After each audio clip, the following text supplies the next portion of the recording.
Hello there. Today we're going to talk about Promised Neverland Season 2, What the Hell Happened? Now, let me warn you up front, there will be some negative things said. Hopefully you won't be like the ReZero people who came to my ReZero video and cried, "The characters are very deep, and you just don't understand." It's okay, I still love you, but come on, it's not a perfect masterpiece. Let's not act like it is. Anyway, I don't think this is as hot a take as ReZero Season 2 wasn't that good, which isn't even that hot of a take, but no one can deny that Arc 1 of Promised Neverland in the manga was the best. The anime covered it pretty good. It's not perfect. So no matter where we're going from here, it's downhill because the first arc is the best. So downhill is inevitable. What I think everybody thought Season 2 of the anime would be was the Goldie Pond arc, which is divisive from what I've seen. For those of you who don't know, the Goldie Pond arc was Emma gets stuck in this area where essentially the elite demons have a secret club where they hunt the kids.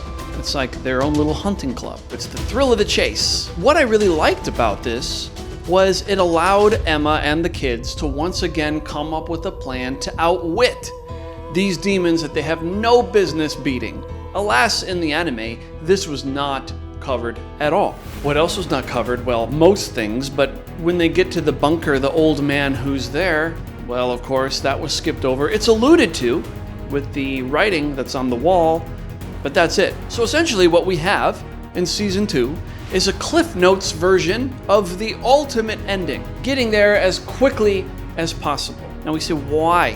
Why did they do this? I have to imagine that the reason is because of some financial decision we don't know about. They had to have looked at the story and thought, we could go, honestly, it probably would have been maybe 4 seasons, I would guess. Or we can just get it over with. There must have been some money to be made for there to be a Season 2, but perhaps it wasn't the blockbuster hit that they thought it might be, so they thought, we'll rake in whatever we can get and just put it at that. They couldn't have seen it as a hit that was worth 4 seasons because creatively it was just not good. I don't think anyone is really going to disagree.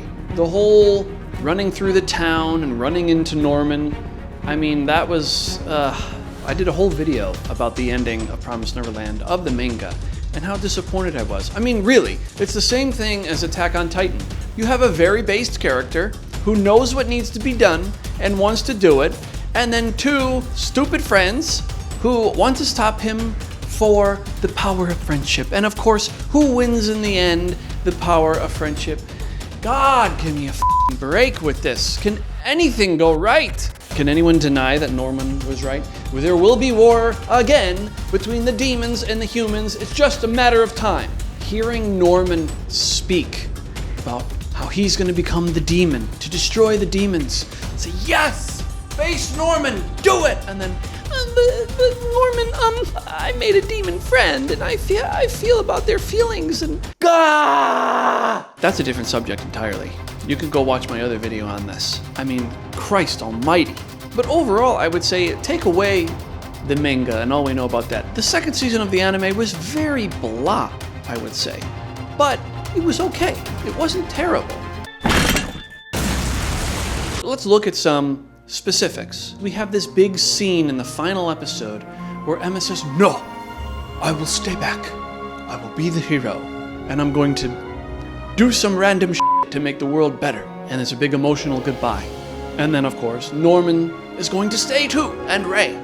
And then we have this montage of things that happened. Still images. 30 seconds later, everyone gets back together again. So what was the point of having a farewell if literally in a minute everybody's going to get back together again? Yes, well, at the time, I had to just listen to me, okay? It was not necessary. You've already changed so much. You didn't need to have the scene of Emma changing the promise. Do any anime onlys understand this scene? That's it. That's the scene of Emma remaking the promise. What? Who's this floating guy? What's all this water? What is she doing there? Now, of course, we know the answer if we've read the manga, but if we haven't, you must be absolutely baffled. So why include it at all? Other than, yes, it is a nod to the manga. But if you're changing the anime, why make a nod to the manga? Why? Similarly, Baghead. Why even include these characters? Just have one or two. What is Baghead? Why does he have a bag on his head? What is he doing? Of course, if we read the manga, we get a backstory, we get details on him. But in the anime, he's just this random goofy-ass guy with a bag on his head. Creatively, it doesn't make any sense. They tried, and this old man and, oh yes, Emma, let me teach you about the power of friendship. Yes, okay. Also, the stakes are not clearly defined in the anime. What I mean by this is we get a glimpse of what Norman went through. But as far as we're concerned as an anime viewer, there's like a village of demons and their families, and they're just trying to survive and eat people. But what we don't see, that we do see in the manga, are the farms of the people that they raise like cattle. This gives you a clearer picture of what we're up against and why the demons should not be spared. In the anime, the picture is a little more foggy. It's like, oh, yeah, we can live in peace because there's one little village of demons. The queen is like barely mentioned. One improvement. I like that Mama survives. I felt in the manga, it was shoehorned in, it was forced. Like, oh, I must sacrifice myself for the children. And you just roll your eyes. You're like, of course you do. I guess the biggest thing I have to ask is what was the point? If you're not gonna go all in and you're gonna tell this half-assed story, why did you bother? And I know what some people are gonna say, well, COVID had a big part of it. No, I don't buy that for a second, because even before you start animating, you have to have this storyboarded, you gotta have it all mapped out. So this is what they were gonna do. This is what the season was always going to be. The only answer I can come up with is they thought Promised Neverland would do okay. It wouldn't do great financially. So let's make a half-assed season 2 and rake in what we can. This is the unfortunate truth. It's not about the art, people. It's about the money. It's about the money. However, that being said, no matter what happened, the ending of Promised Neverland was always going to be a disappointment if they followed the manga closely at all, which they did, the ending. But this is another case, I think, of a manga anime that had a lot of promise in the beginning and then crashed and burned. Go back and look at my Promised Neverland review. At one point, I said this manga was a 10.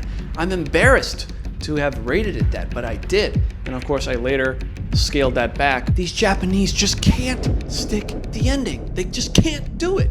Listen, if any anime creators are watching this, you have changed many, many good things in manga to things in anime. Please change the ending of Attack on Titan.